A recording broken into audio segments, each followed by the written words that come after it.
guys, this week we are making red, white, and blue whoopie pies. Start with a white cake mix. Go ahead and add that to a large bowl and add in a package of vanilla instant pudding. Next, you're going to add in a stick of butter, 8 tablespoons that have been brought to room temperature.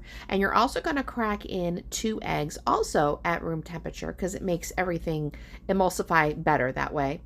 Grab your handy dandy hand mixer there and go to town. Go ahead and beat that, mix it until it's completely incorporated. You're going to end up with a very thick dough, and that's okay. That's what you want. But just make sure that you have everything mixed in real well. It's going to take a minute or so, but keep working at it, and then it's all going to kind of come together. At that point, the easiest way for me to divide this out equally is basically try to even it all down into one ball, if you will, and then use my spatula and just run it right down the middle so that you have equal sides. Take one side out and move that to a different bowl because you're going to dye your colors, okay? You're going to dye your dough different colors. So grab a pair of disposable gloves. You're definitely going to want that because you don't want to get any of this condensed food dye on your hands. You will be red and blue for a week, my friends, if you don't wear gloves. So using a knife or a spoon or whatever works for you, go ahead and add a healthy amount of the red dye to one of the bowls of cookie dough and add blue dye to the other bowl of cookie dough.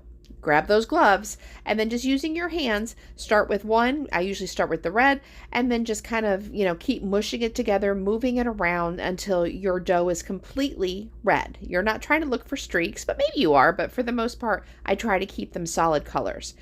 I will then grab a paper towel and wipe off as much of that red food coloring as I can.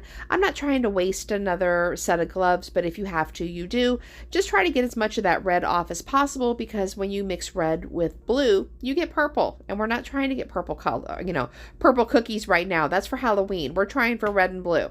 So you're basically going to pick that up. Go ahead and do the same thing to the blue dough that you did to the red. Just use your hands, take your time, and go for as solid color blue as you can get, and that makes you happy. Move those off to the side. Add your baking pan because you're going to start making cookies. Grab about I would say 1 to 2 tablespoons of dough. Roll it lightly in your hands, and then when you put it down, just kind of lightly pat it. You're not looking to flatten the ball. You just want to give it a little bit of help. So just kind of do a little light pat on the top, and you're going to bake those. You're going to move those to a 350-degree oven, and you're going to bake those for 10 minutes. And this is what you get. They are absolutely perfect. They don't completely flatten out. They're nice, they're rounded, they're soft, they're delicious, they're amazing. So next we're going to go ahead and do the filling. Now you need 2 egg whites. If you do not want to add the egg whites because this is a raw situation, I understand. You can always get pasteurized eggs or powdered egg whites, or you can leave this part out altogether if you really choose to. But if you do, add the egg whites to the bowl and then just using your mixer, mix that up real well.